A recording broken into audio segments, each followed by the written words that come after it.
Are you feeling overwhelmed with your caregiving responsibilities?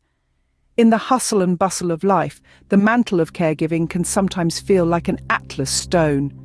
It's a role that often finds us, rather than one we seek out, and it can bring a torrent of responsibilities that we may not feel prepared for. Imagine holding a glass of water.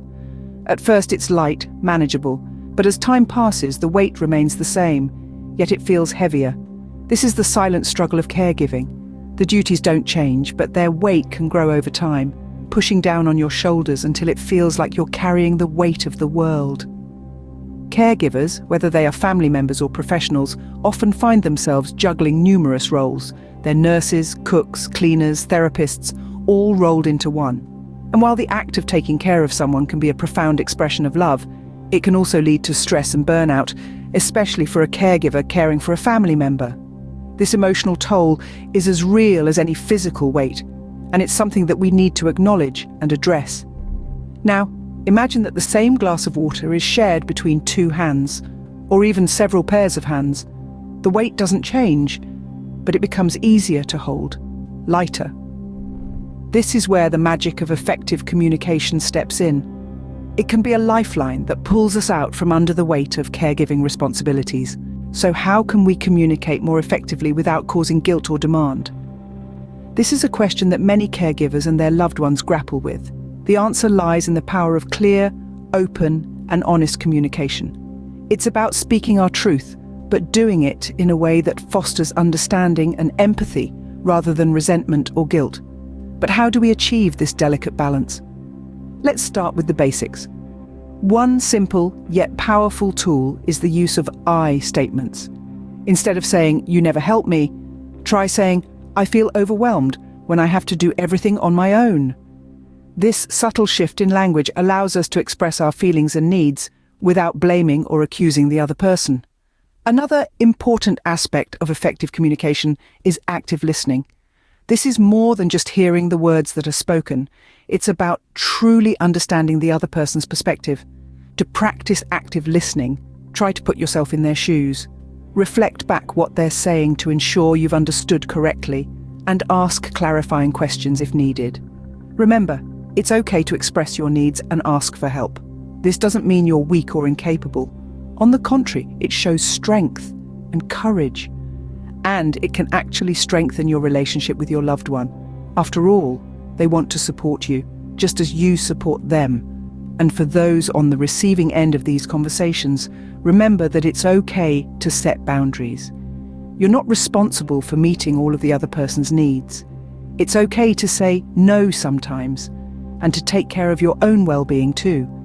Keep in mind that effective communication is a skill, and like any skill, it takes practice. So be patient with yourself and with each other.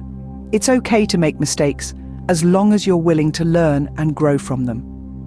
In conclusion, effective communication is a two-way street.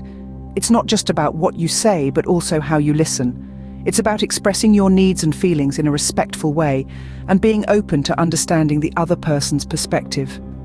So let's keep these lines of communication open, and together we can navigate this journey with grace and compassion. What are some practical ways to manage caregiving responsibilities without feeling overwhelmed? One of the most effective ways is to ask for help. Yes, it may seem difficult at first. Pride, guilt, or the fear of burdening others can often stand in the way. However, remember that no one is an island. We all need help at times, and it's perfectly okay to reach out. You might be surprised at how willing others are to lend a hand. This could be family members, friends, or even professional caregivers. Another important aspect is setting boundaries. It's crucial to understand that you can't do everything. Caregiving is a marathon, not a sprint. It's important to make time for yourself, to rest, recharge, and do things that you enjoy. You can't pour from an empty cup, so make sure you're not neglecting your own needs while caring for others. Taking care of your health is also essential. This includes both physical and mental health. Regular exercise, a balanced diet, and enough sleep are key to maintaining your strength and stamina. Don't overlook your mental well-being either. It's normal to feel stressed or overwhelmed at times. When this happens, take a step back, breathe, and do something that helps you relax. Check out my follow-along energy-boosting videos on this channel to help you get started. or go to spark60plus.com to find blogs that offer step-by-step tips on how to boost your mind, body, and soul energy. Finally, don't underestimate the power of community. There are numerous resources and support groups available, both online and offline. These can provide a wealth of information, advice, and emotional support. Connecting with others who are in similar situations can also help you feel less alone and more understood. These are just a few practical solutions to managing caregiving stress. Remember, every caregiver's journey is unique. What works for one person might not work for another. So take some time to explore different strategies and find what works best for you. Remember, you're not alone in this journey. There are resources and support available to help you. How can we avoid causing guilt or demand in our communication? This is a question that many caregivers grapple with. It's a delicate dance, one that requires empathy, patience, and a fair amount of finesse.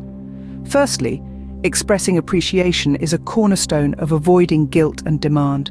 It's easy to focus on what needs doing, but taking a moment to acknowledge the efforts and sacrifices of the person being cared for can make a world of difference. A simple "thank you" can go a long way in making someone feel valued and appreciated. It's a small gesture that can have a big impact. Secondly, focusing on the positive is a powerful strategy. It's easy to get caught up in the challenges and difficulties of caregiving, but shifting the spotlight to the positive aspects can help alleviate feelings of guilt and demand. This doesn't mean ignoring the negatives, but rather framing them in a way that emphasizes the positive outcome. For instance, instead of saying, "I'm sorry for bothering you with this," you could say, "I really appreciate your help with this." It's a subtle shift in language that can completely change the tone of the conversation. Lastly, understanding the other person's perspective is crucial. It's important to remember that the person being cared for may be dealing with feelings of frustration, dependence, and loss of control. These feelings can be difficult to navigate, but taking the time to understand and empathize with their perspective can greatly improve communication. For example, instead of saying, "You need to take your medication," you could say, "I understand that taking medication can be frustrating, but it's really important for your health." Again, it's a small shift in language that can have a big impact.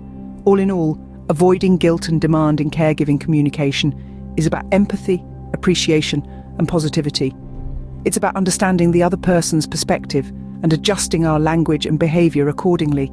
It's about making the other person feel valued, respected, and understood.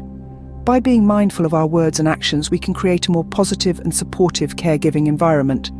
So, what have we learned today about managing caregiver stress and communicating effectively?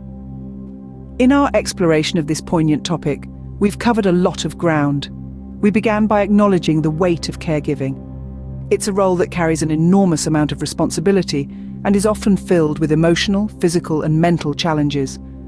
But it's also a role that's filled with profound love and dedication. We then discussed the power of communication. We emphasized that clear, open, and honest communication is the cornerstone of managing caregiver stress. Whether it's expressing your feelings, asking for help, or setting boundaries, your voice is your most potent tool. It's important to remember that it's okay to express your needs and feelings. You're not alone in this journey. Following this, we delved into practical solutions for managing stress. We explored various strategies ranging from self-care activities, seeking support from caregiver groups, to exploring professional help. All these are aimed at ensuring you stay physically and mentally healthy. After all, you can't pour from an empty cup. Next, we touched on how to avoid causing guilt or demand on either side. This is a delicate balance to strike, but it's possible. We've learned that it's about understanding each other's perspectives, respecting boundaries, and expressing gratitude. It's about fostering a relationship of mutual respect and understanding. In conclusion, caregiving is a complex and demanding role, but it's also one that can be incredibly rewarding. It's a journey filled with ups and downs, and it's okay to ask for help along the way. It's okay to take care of yourself. It's okay to communicate your needs. Remember, caregiving is a journey, not a destination. By taking care of yourself and communicating effectively, you can navigate this journey with grace and resilience.